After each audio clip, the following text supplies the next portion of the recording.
एक बार भगवत ऋषिक जी महाराज अपने गुरुदेव के चरणों में बैठ के निवेदन किया कि जैसी आपकी आज्ञा, ठीक अक्षरशः वैसे ही वैराग्य से रह रहे।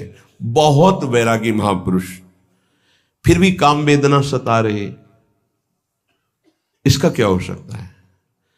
खान पान की कोई व्यवस्था नहीं, माधुकरी वृत्ति से बहुत एकांत प्रिय, बहुत अद्भुत साधना, फिर भी गुरुदेव ये अंदर काम वेदना का करवा ले आओ। उस करवा में गांव में तो उसे अंडी कहते हैं, बड़ा पेड़ होता है, छोटे छोटे उसके ऐसे बीज होते हैं, उससे तेल निकलता है। तो वो बोले करवा ले आओ, ले आए। बोले देखो इसमें तेल तो नहीं है। बोले नहीं। पानी भरा, थोड़ी देर रखा तो तेल आ गया। बोले जानते हो इसमें तेल क्यों आ गया?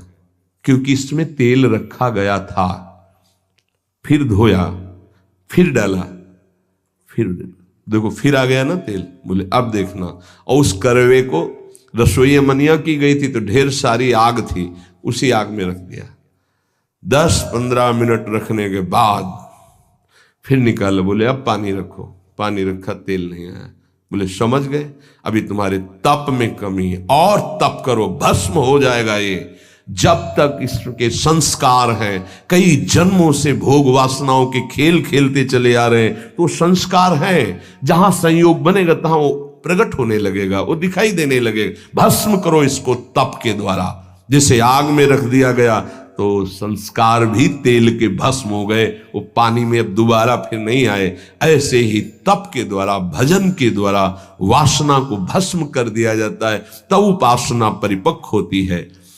तो माधुर्य भाव, ये जो प्रेम लक्षणा भक्ति है, इसमें सबसे बड़ी सावधानी, चढ़ के मैन तुरंग पे चलिबो पावक माए, इसमें अत्यंत वैराग्य की आवश्यकता है।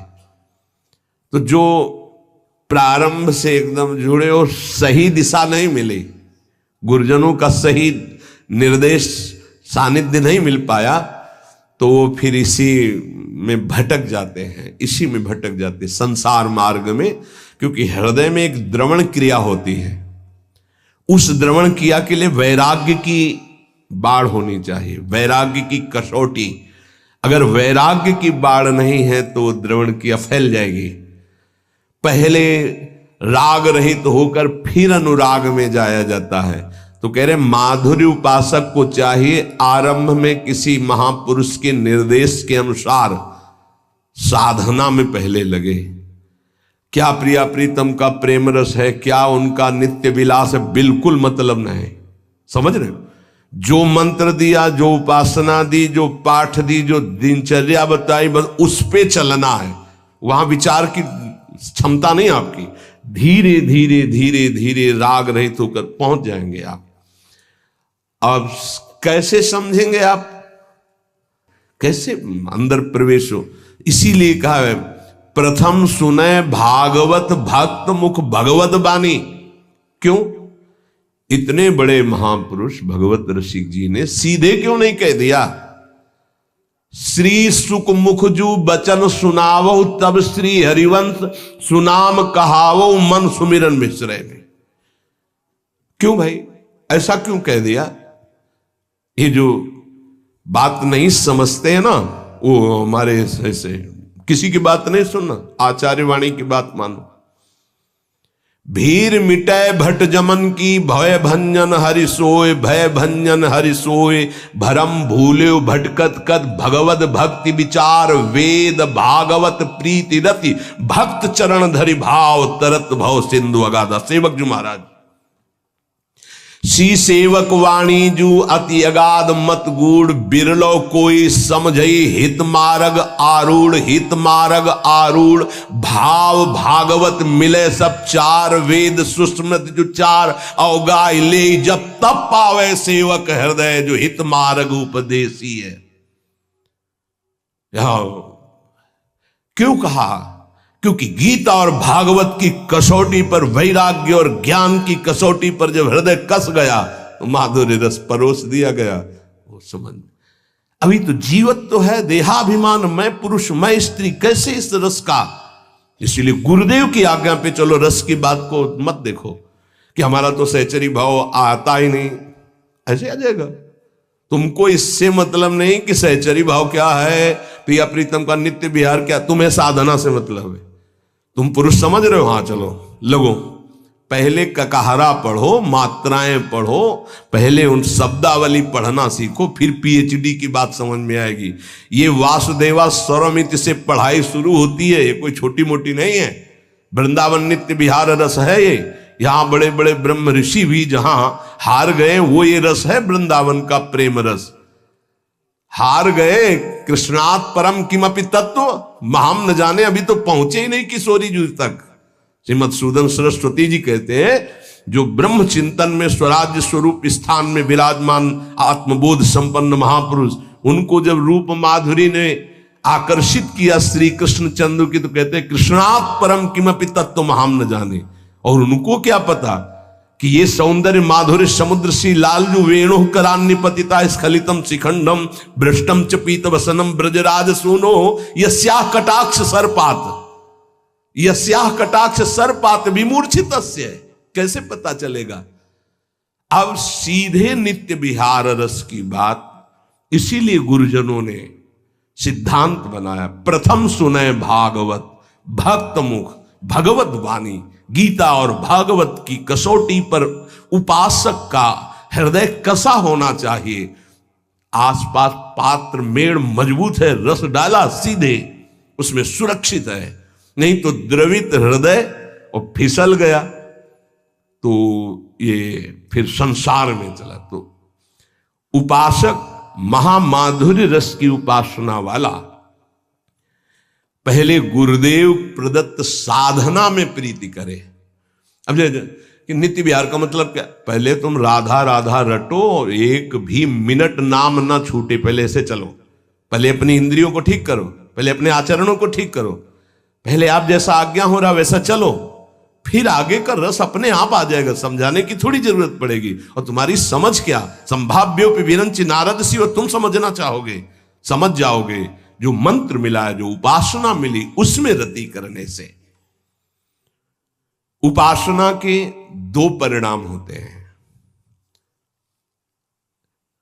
आधे तक उपासना दोनों की एक ही चलती, ज्ञानी की भी और प्रेमी की भी। जब कोई उपासक उपासना करता है तो पहले अंतःकरण शुद्ध होता है। यहां तक सबकी उपासना एक ही चलती है, अंतःकरण शुद्धि। अंतःकरण शुद्ध का मतलब मन में कोई भी सांसारिक संकल्प नहीं रह गया। बुद्धि का निश्चय जो ये था कि इंद्रियों के सहित मन जब भोगों का संयोग करेगा तो हम सुखी हो जाएंगे, खत्म हो गया। बुद्धि का निश्चय है एकमात्र प्रियालाल में ही सुख है। मन संकल्प विकल्प छोड़ दिया संसार के, चित्त की वृत्ति भगवदाकार हो रही है, अहम दासत्व में बदल गया। यह है शुद्ध अंतःकरण भक्त का। और ज्ञानी, उसका शुद्ध अंतःकरण जहां हुआ था उसे अनुभव हुआ, मैं स्थूल नहीं, सूक्ष्म नहीं, कारण नहीं, आत्मस्वरूप। और अपने आप उसका राग तीनों शरीरों से खत्म, क्योंकि शुद्ध हो गया ना तो दिखाई दे रहा, और अपने आप में स्थित। अब वो दृष्टा मात्र है, गुणानुगुण वर्तनते। यहां तक एक चलता है भक्त और ज्ञानी। अंतःकरण शुद्ध होने वो निकल गया दासत्व की तरफ और वो निकल गया स्वरूप में स्थित होने की तरफ। आत्मनिवेदन करने वाला उपासक मोक्ष पदवी की भी इच्छा नहीं रखता, फिर अन्य इच्छाओं की तो बात जाने दो। आत्मनिवेदन आराध्य देव को, ये नवी भक्ति है। जब तक उपासक के अंदर वासना है, काम है, नाना प्रकार की इच्छाएं हैं, तो साधना पर ध्यान दे। साध्य की दिव्य लीलाएं जो नित्य विहार रस की हैं, वो चिंतन करने का अधिकार नहीं। ये तो निर्खत नित्य विहार पुलकित तन रोमावली आनंद नयन सुधार, यह जो कृपा हरिवंश की। क्योंकि वाणी जी समर्थ है, वो स्वयं प्रकाशित हो जाती है हृदय में। ये चिंतन का विषय तब बनता है जब देह भाव छूट जाए, बनिता पुरुष भाव मिट जाए, तब चिंतन। आज वन क्रीड़त श्यामा श्याम। सुभग बनी निस शरद चांदनी, रुचिर कुंज अभिराम। खंडन अधर करत परि। ये चिंतन जो दिव्य भावावेश में अपने सहचरी स्वरूप में वो देख रहा है, सामने निकुंज है, कैसी चांदनी छिटकी हुई है, कैसी सुंदर शैया है, कैसी प्रिया प्रीतम विराजमान, वो सब शोभा। ये अर्थ थोड़ी हो सकता है, अर्थ नहीं हो सकता, ये चिंतन का विषय होता है। तो नित्य विहार रस माधुर्य रस के उपासक को चाहिए कि वाणी जी का पाठ करे अर्थ समझने की नहीं, सिद्धांत का अर्थ समझे, लीलाओं का नहीं। लीला गायन करो, गायन करने से ही गायन का फल लिखा है। छुटी 84 भ्रमंते निर्खय जुगल किशोर। जब निर्खय जुगल किशोर, तब लीलाओं का चिंतन प्रारंभ होता है। उस समय निर्विकार अवस्था होती, सच्चिदानंद वपु। अभी तो ये जो वपु धारण किए ये विकारी है, ये काम से पैदा हुआ है, इसके अंदर परमाणु है कामना के। जन्म जन्मांतरों से इसी में हम बंधे चले आ रहे हैं। इस शरीर की रचना काम से हुई है, संकल्प कामना, चिंतन काम का, संकल्प काम का, कामना, उससे इसकी उत्पत्ति, सृजन ही इसका हुआ है। और जिस देह से सेवा होती है उसका भाव से सृजन होता है, ध्यान रखना। वो न संकल्प का है न कामना का देह है, वो गुरु प्रदत्त मंत्र के भाव का देह है, उसे भाव देह कहते हैं। विशुद्ध सच्चिदानंद वपु प्रेममय, तब नित्य विहार लीला का चिंतन। जरा सा चिंतन हुआ, हृदय में अद्भुत आनंद आंसुओं की छड़ी लग गई। देखो प्रिया प्रीतम झूल रहे हैं, पैंग बढ़ी तो अबलात सुकुमार डरत मन, वर हिंडोर झकोर तो पुलक पुलक प्रीतम उर लागत दयनो उरज। अब अरुझी बिमल माल, कंकन सो कुंडल सो कचडोर, ये शोभा जब देखी सके, ओह कैसा अपार सुख हो रहा है। तो दय असीस हरिवंश प्रशंसत करी अंचल की। जो आचार्य हरिवंश महाप्रभु जी जो हित सजनी स्वरूप में है, आशीर्वाद, ये सुख जब इन नेत्रों से देख रहा है उपासक, इतनी सामर्थ्य, तब उसका सही भाव और अर्थ समझ में, शब्दावली से नहीं, शब्दावली से नहीं समझ सकते हैं। इसीलिए गुरुदेव भगवान का आदेश, महापुरुषों के रसिकों की बात माननी कि वाणी जी का अर्थ नहीं, गायन करो, गायन करने मात्र से छुट्टी 84 भ्रमंते निर्खय जुगल के। पहला तो यही है कि भवजल निधि को नाव और काम पावक को पानी। गाते गाते देखना तुम्हारा हृदय कैसे निष्काम हो जाता है। निष्काम हृदय ही प्रीति रस में।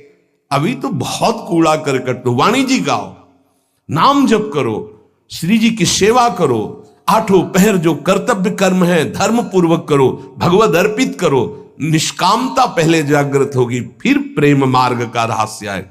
जैसे हम इंटर कॉलेज है और वो कक्षा 1 से लेकर 12 तक है, तो हम पढ़ाई 1 से शुरू करेंगे कि 12 वाले स्कूल में बैठ जाएंगे। ऐसे ही ये जो नित्य विहार रस है, ये साधारण से लेकर असाधारण स्थिति तक पहुंचाने के लिए है। तभी कहा है श्री सुखमुख जो बचन सुनाओ। सेवक जी कह रहे श्रीमद् भागवत और भगवत गीता जी ये साधक की कसौटी है साधना की। ज्ञान वैराग्य भक्ति रस से परिपूर्ण, तब जाकर आत्मसमर्पण और फिर पाई रस भक्ति। गूढ़ जुग जुग जग दुर्लभ भव इंद्रादि।